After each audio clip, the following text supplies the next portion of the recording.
Muy bien, vamos a continuar entonces calculando ahora el índice de ciclos de grupos particulares. Nos interesa el grupo Cn generado por una permutación, esta permutación específicamente. ¿Por qué nos interesa eso?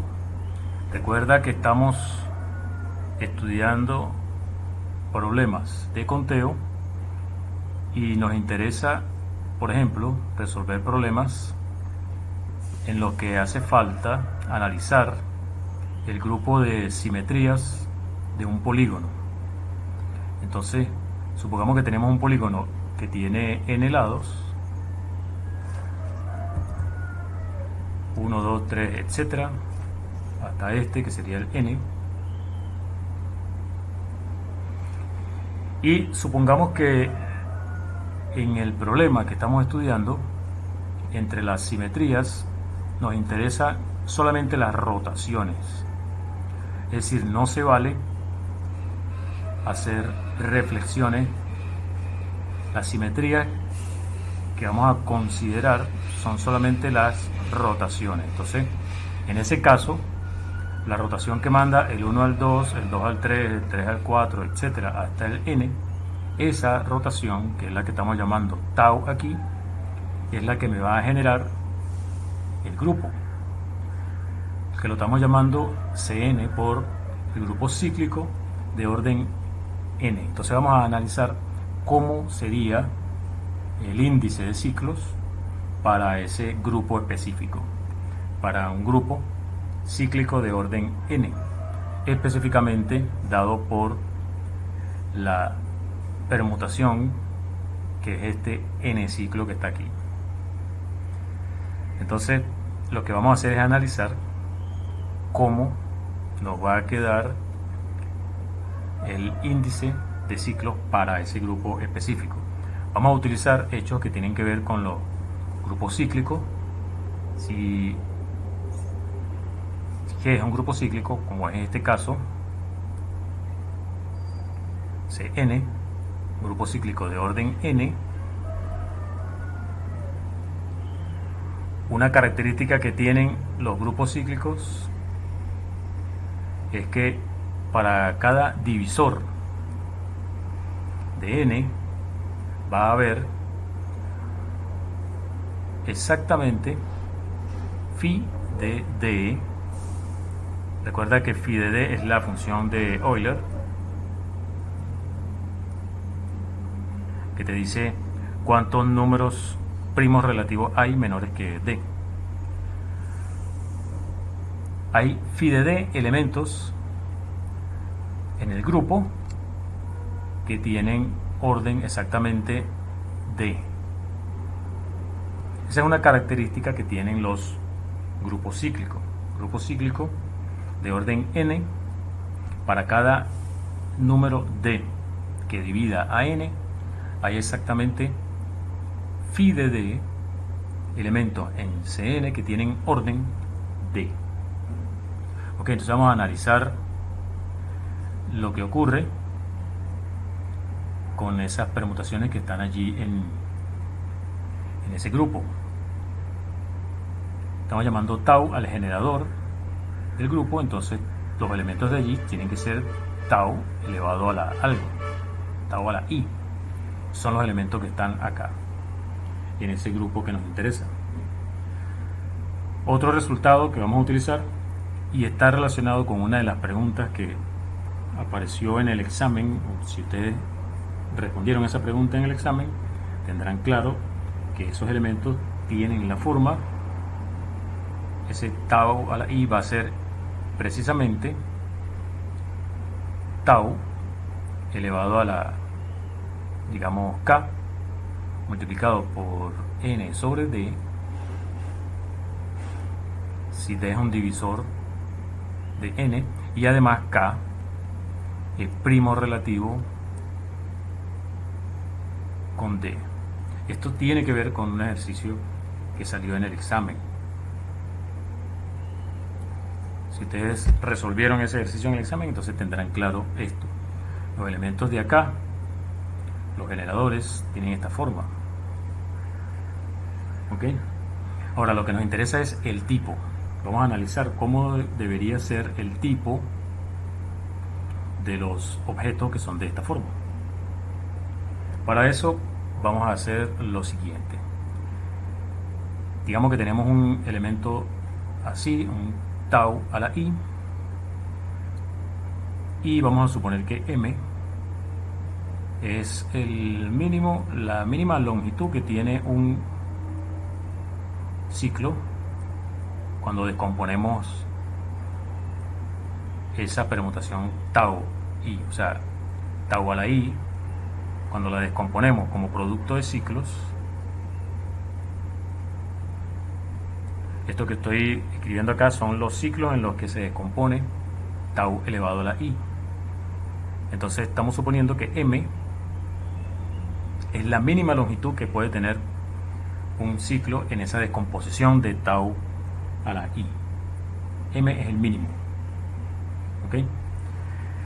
¿Qué pasa si x es un símbolo en un ciclo de ese tamaño? Fíjate que en ese caso, si hacemos tau a la i m veces aplicado a x, como x está en un ciclo de longitud m, va a quedar fijo. Tau a la i m de x, que es lo mismo que es tau i m de x, da x. O sea, x queda fijo por esta función. Si aplicamos tau a la i m veces a x, queda fijo. Pero no solamente eso, sino que si agarramos un y cualquiera entre 1 y n, como nuestra permutación tau es un n ciclo, contiene a todos los símbolos, entonces el x que estamos poniendo allí tiene que estar en alguna parte, por acá, digamos, y después o antes, no importa, está y, etcétera, hasta n. Puede estar x primero y y después, no importa. Lo cierto es que y se obtiene a partir de x aplicando tau cierta cantidad de veces, ¿no? Es decir, y es tau a la r para algún r. Eso es para cualquier y que esté entre 1 y n, porque todos los números que están entre 1 y n están en el ciclo de tau.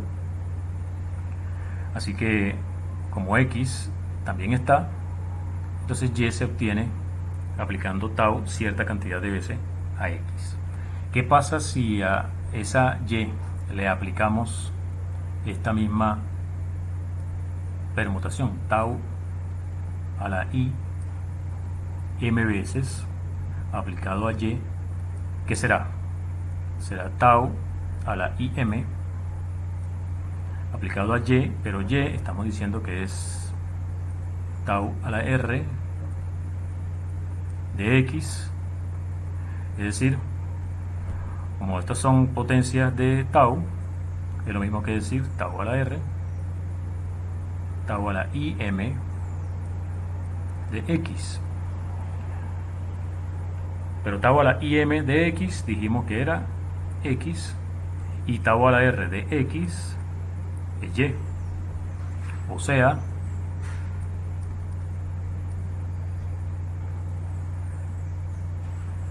que tau a la i m veces aplicado a y da y otra vez.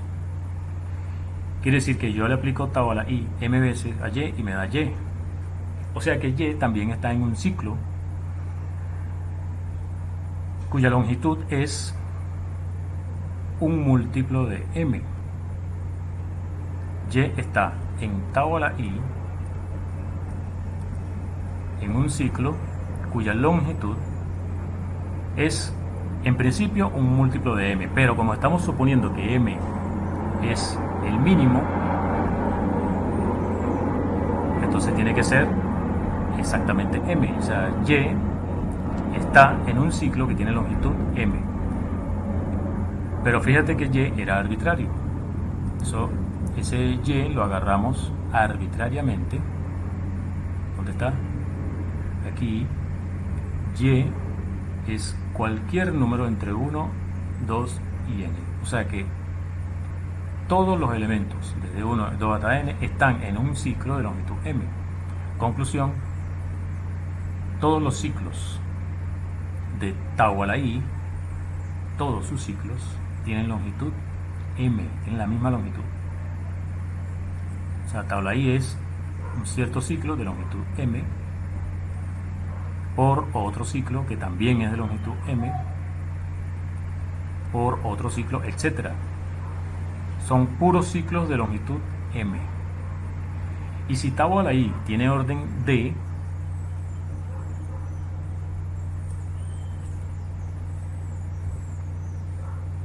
entonces d tiene que ser m, porque todos estos ciclos tienen longitud m, que es la mínima cantidad. Entonces tau a la i está decompuesta como producto de puros ciclos que tienen longitud m, y si tiene orden d, entonces como estos ciclos todos tienen tamaño m, d tiene que ser igual a m. D tiene que ser igual a m. Y como dijimos antes, cualquier y está en un ciclo. O sea, cada y está en alguno de los ciclos. O sea que aquí entre todos estos símbolos están todos los números del 1 al n. Y aquí tenemos d, aquí tenemos d, aquí tenemos d, etcétera. Sabemos que d divide a n. ¿Cuántos de estos ciclos hay? Hay exactamente el número por el cual hay que multiplicar a d para que nos dé n. Hay n entre d ciclos de longitud d. O sea, el tipo de esa permutación, el tipo de esta permutación tau a la i, si es que tau a la i tiene orden d, su tipo es d, porque es la longitud de los ciclos, y aparecen n a la d. Así que así son los tipos de los elementos que están allí. Y como dijimos que eran de la forma k por n entre d, donde k y d son primos relativos, y con esta información ya tenemos para escribir cómo será el índice de ciclos para nuestro grupo C sub D. El índice de ciclos para C sub n, perdón. El índice de ciclo de C sub n en términos de x1, x2 hasta xn es 1 entre el orden del grupo, que es n, la suma, tomándola sobre los d que dividen a n, por la forma que tiene el tipo, sería xd elevado a la n dividido por d. ¿Y cuántas de ellas hay? Ya dijimos que eran phi de d. Esto entonces es la fórmula que estábamos buscando. Con eso tenemos para analizar, para estudiar los problemas de simetría en los casos en que no se permite reflejar sobre el polígono, no se permite, sino solamente la rotación. O sea, las simetrías son solamente las rotaciones, eso se llama simetría cíclica.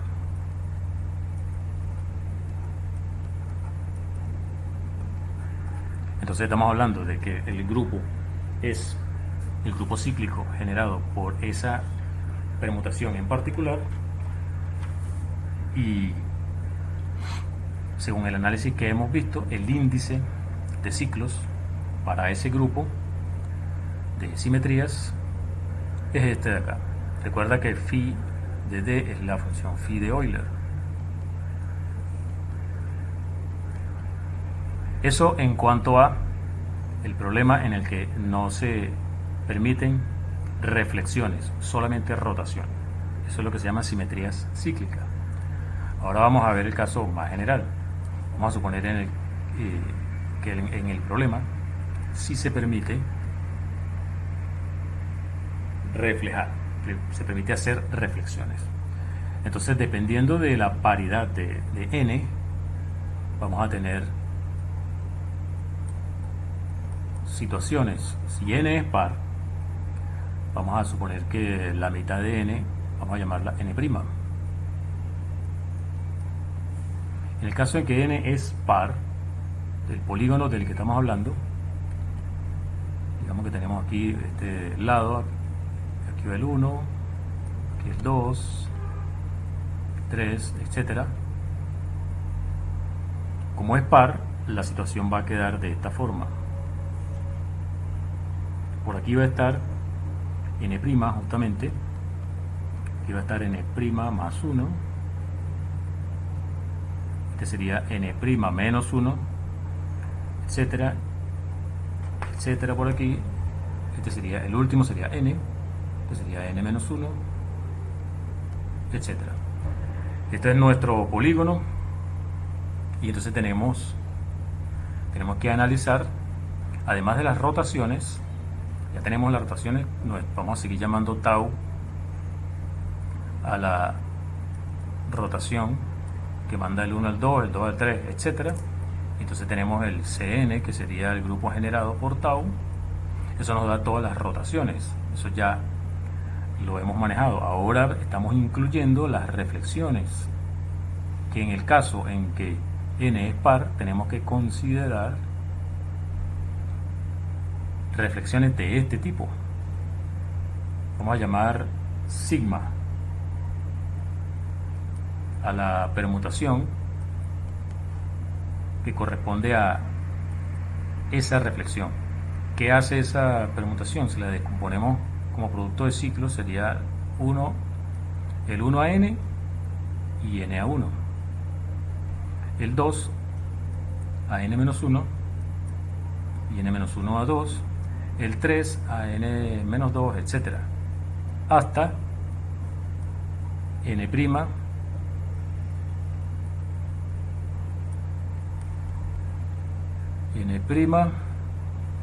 n' más 1. Sería este sigma, esa reflexión. Pero eso no es el único tipo de reflexiones. Tenemos reflexiones también de este tipo. En vez de ser de segmento de manera perpendicular al segmento opuesto de manera perpendicular, podría ser de vértice a vértice. Podría ser simetría con respecto a esta recta, a la recta n'. ¿Cómo podemos escribir eso? Eso podemos escribirlo en términos de sigma y tau. Si tú haces primero tau y luego sigma, primero tau y luego sigma, o sea, nos va a quedar justamente la reflexión con respecto a esto. El 1 va a n-1, el 2 va a n-2, etcétera. ¿Hasta cuánto? Hasta n' menos 1, n' más 1. n' menos 1, menos 1, n' más 1. Eso sería sigma por tau, de ese tipo. Entonces, esta que está acá es solamente una de ellas, pero hay una para cada eje de estos, o sea, para cada par de segmentos. O sea que de este tipo hay la mitad de n, y de este tipo, es decir, para cada par de vértices opuestos, eso sería n medio más.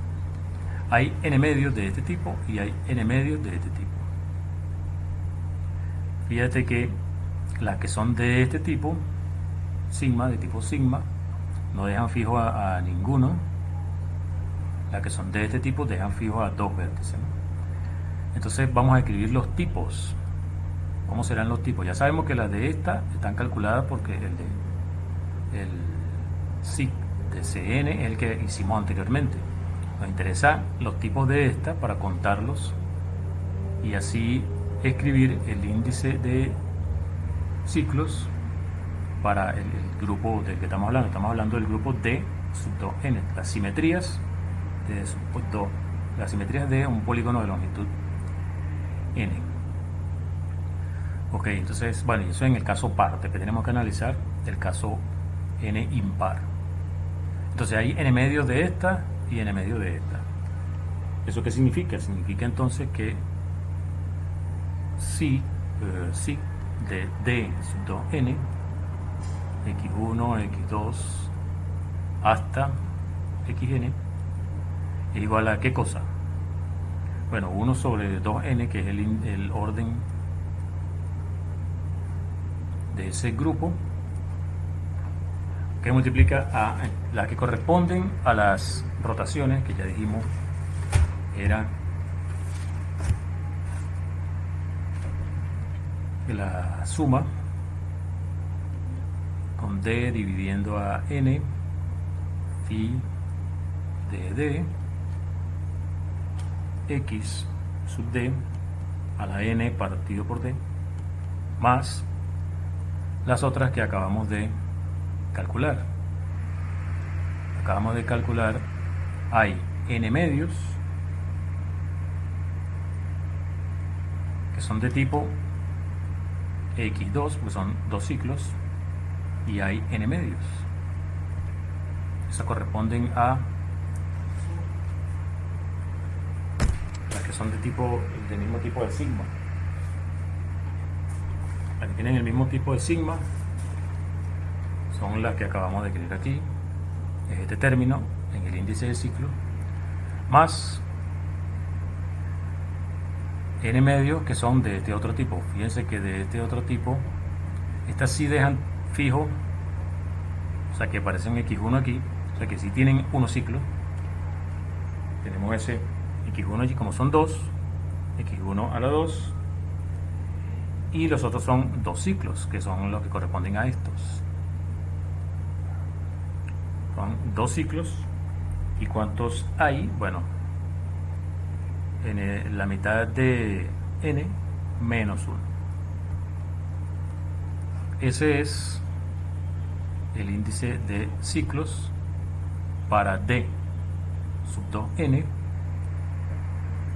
cuando n es par. Ahora vamos a analizarlo en el caso en que n es impar. Si n es impar,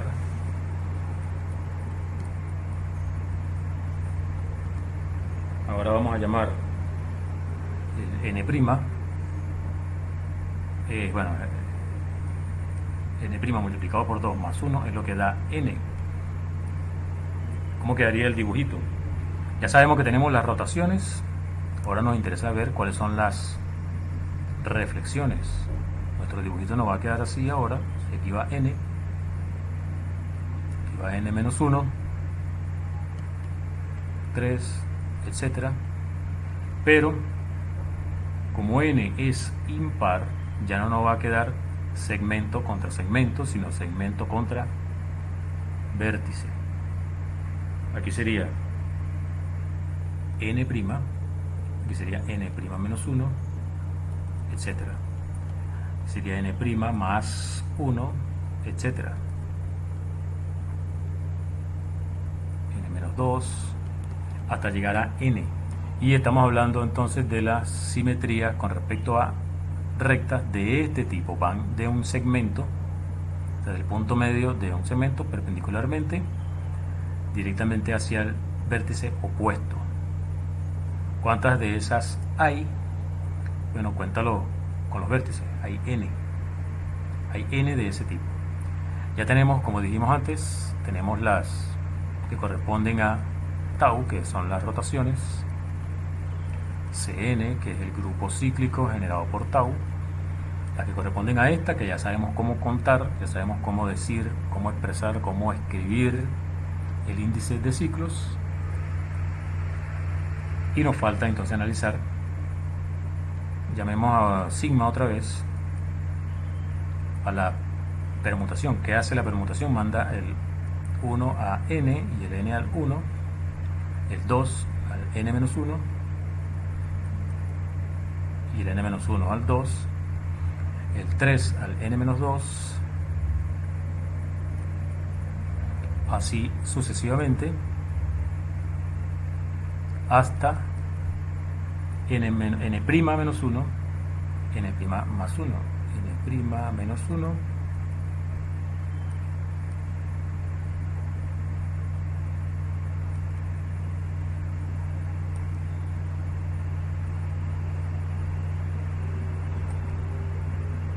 n' más 1.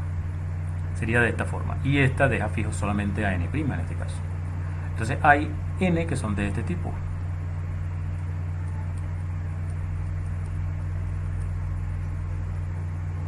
Ese tipo, ¿qué quiere decir? Bueno, esta cantidad de 2 ciclos, todos esos son puros 2 ciclos.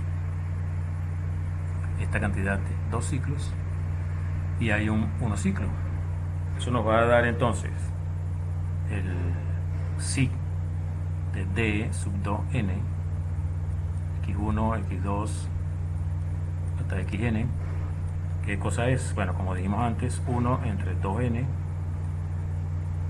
por la que corresponde a Cn. Vamos a escribirlo así,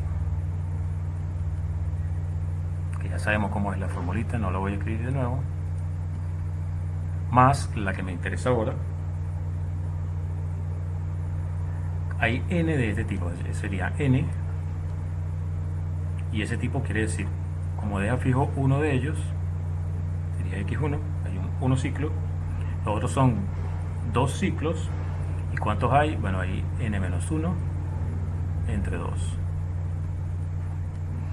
Ese sería el índice de ciclo de d sub 2n en el caso en que n es impar. Podemos resumirlo todo en una sola expresión. Vamos a ver si cabe aquí esa expresión. Para resumir, si quiere, pongámoslo como teorema.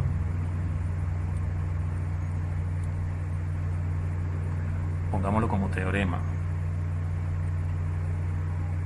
El índice de ciclos, el índice de ciclos de d sub 2n, x1, x2, etcétera, hasta xn es, simplificándolo, lo voy a escribir así: un medio del índice de ciclos para el grupo cíclico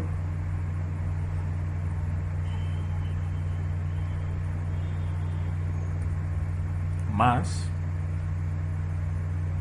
bueno, entonces aquí es donde se divide, dependiendo de la paridad que tenga el n, va a ser un cuarto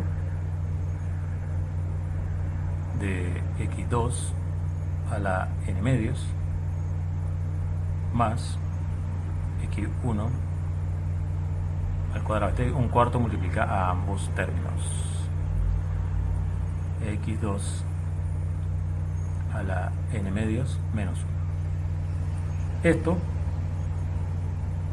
si n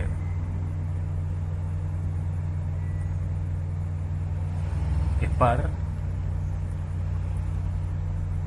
y un medio de x1, x2 a la n-1 medios para n impar. Ahí tenemos entonces el índice de ciclos para el grupo de las simetrías de un polígono de longitud, un polígono con n lados. El índice de ciclos está dado por esta fórmula que depende de la paridad del número n. Y ya sabemos que el de este, para terminar de resumir aquí, el de este ya sabemos que es 1 entre n, la suma sobre todos los divisores de n de phi de d x sub d a la n dividido por d. Esto fue lo primero que calculamos, es lo que va aquí, y lo segundo sería lo que va aquí. Bueno, con esta herramienta vamos a estar resolviendo problemas que tienen que ver con conteo, y esos problemas de conteo involucran simetrías de polígonos regulares. Vamos a dejarlo hasta aquí. Con eso ya pueden ir trabajando los ejercicios de la parte 20.2 del libro de Biggs. Analicen lo que hicimos en este video y vayan haciendo estos ejercicios. Voy a seguir trabajando con los videos y nos veremos nos veremos cuando podamos vernos, ¿no? Pero por los momentos dejémoslo hasta aquí, y bueno, yo continuaré trabajando con el siguiente video.